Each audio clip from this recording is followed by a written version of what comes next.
What if I told you that everything you have, your money, your time, your talents, even your relationships, isn't actually yours? That these aren't just random assets you've accumulated, but rather precious resources entrusted to you by God Himself for a specific purpose. Imagine for a moment that you're not the owner of your resources, but rather their manager. How would that change the way you handle them? How would it transform your decisions about spending, saving, and investment? Hey there, beautiful people. Welcome back to the channel. Today, we're diving into one of the most transformative concepts that has completely changed my life and could do the same for yours. How to manage and steward your God-given resources. We will be discussing the principle of management and stewardship. As Christians who are looking to be wealthy, we must understand this principle. And I am sure we know that wealth is not just monetary. There are other forms of wealth, like your relationships, your time, your health, both physical and mental, your spiritual life, and of course, your finances. All these are forms of wealth, but we will be talking about financial wealth today. God's desire for our financial life can be found in John chapter 10, verse 10, and it says, "The thief's purpose is to steal and kill and destroy. My purpose is to give them a rich and satisfying life." And also in 3 John chapter 1, verse 2, it says, "Beloved, I pray that in every way you may succeed and prosper and be in good health physically, just as I know your soul prospers spiritually." So today, we will be going over a few practical things we can do to help us manage our finances better and to steward what God has given us and be accountable. I know there are people of different ages watching this, and some things would seem more practical to the older audience than the younger ones. But just know that you're not too young to start implementing some steps. The first practical step we will be talking about is savings. Yes, I know we have all heard about it and we know what it is. Saving money is not hard when done right, contrary to what some people may believe. When you want to save, start by saving 10% of your income. Don't go below 10%. You will find out that you can actually live off the rest. I would like to throw this in here that tithe should come before savings, but the discussion of tithe would come in another video. Always pay your tithe first before saving.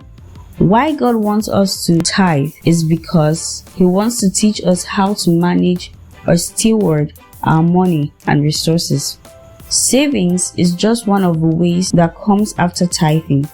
God wants us to have reserves, hence savings. Your savings help you when an emergency arises, and your savings enables you to be able to invest your money wisely. When you decide to invest, you have the money to invest. You don't have to look for money from a different source or place. Number 2 is control your expenses. This is where a lot of us have the biggest issue, controlling our expenses. Budget your income. A lot of us don't like hearing the word budget, but budgeting saves your life. It's not as hard as you may think it is. Some people say they don't like budgeting because it restrains them, but guess what? It is your money, and you can allocate it however suits you and your lifestyle. Your necessities prioritize, that is, and putting something aside for your enjoyment as well. Controlling your expenses and budgeting requires intentionality and discipline. In fact, All these practical steps can only work for you to see evident change in your life when you put them to practice and you are disciplined about it. Some people may also say that they don't make much money to budget. Remember that however you manage small money is how you will manage plenty money. There is a passage from the Bible. It is quite lengthy. Luke 16 verse 1 to 13 that talks about management. But I will buttress on verse 10, and it says, "Whoever can be trusted with very little can also be trusted with much, and whoever is dishonest with very little will also be dishonest with much." When you steward the small that you have, you will find out that it is growing, and that becomes more for you to manage. So however you manage small money is how you manage plenty money. The third practical step is multiply your money or investment. After you have saved, make that money work for you. The money you have saved should not be idle. That money is supposed to be working for you to bring you more money. In Genesis 1 verse 28, God says we should be fruitful and multiply. He wasn't talking about children only. He was talking about every aspect of our lives. This step is where monetary wealth creation begins. In future videos, I will be talking more about the ways in which we can multiply our money, and I mean practical ways that we can relate with, tools that can help with wealth creation, so stay tuned. You know the way money works is that it loves the person who can handle it well. So money keeps going back to the person who handles it well. There are ways you can invest your money. You can invest in stocks, in already existing businesses. You can start a business if you like that idea. You can invest in real estate, in bonds, and so many other forms of investment, like education, your health, etc.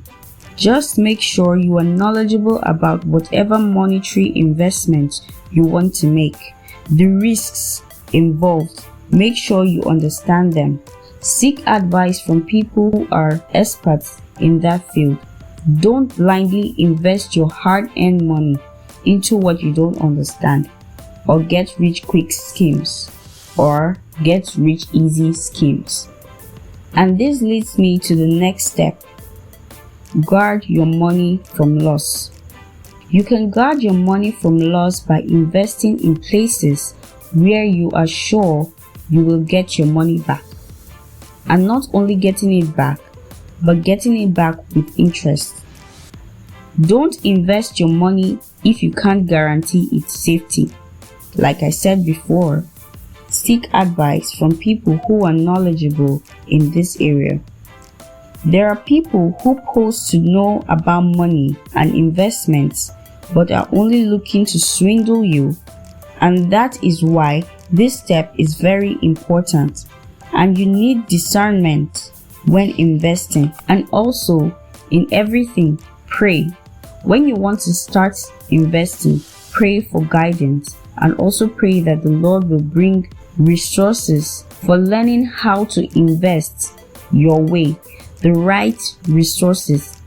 Also, make sure that whatever platform you are intending to use is protected under the law and the right regulations, and the platform is also insured just in case of a bad turn. You can claim your money back. Step number 5 is own your own home. I know the economy can be funny, but even if you don't own your own house now, it is advisable to do so if you want to build lasting wealth, because rent keeps taking money out of your pocket. This is one investment you will make and you will be forever grateful for, and even your children will bless you for it. If possible, when looking to own your own house, you can add rental properties to it. That way you can earn more from your rental properties. If you are not here yet, it's not a problem. You can always work towards it. practical step number 6, ensure a future income. This step is talking about retirement, and I know someone might say that I am young, I don't have to think about that yet. But I would say that when you are young is the best time to start preparing for retirement. Starting now gives you ample time to put things in place, and you have the advantage of compound interest working for you. You have more advantage starting early. Make sure you plan for the time you are old and can't work again, that you have a sustainable source of income to take care of you and your needs. And the final step I will be sharing in this video is increase your ability to earn. I don't think this is foreign to anyone anymore. We live in a time where everyone is advised to get a side job, learn a skill, start a business, get an additional source of income. So I won't bore you with it again since you already know what it is. So as we've come to the end of this video today, I would like to leave you with this verse of the Bible, Proverbs 21 verse 5. Good planning and hard work lead to prosperity, but hasty shortcuts lead to poverty.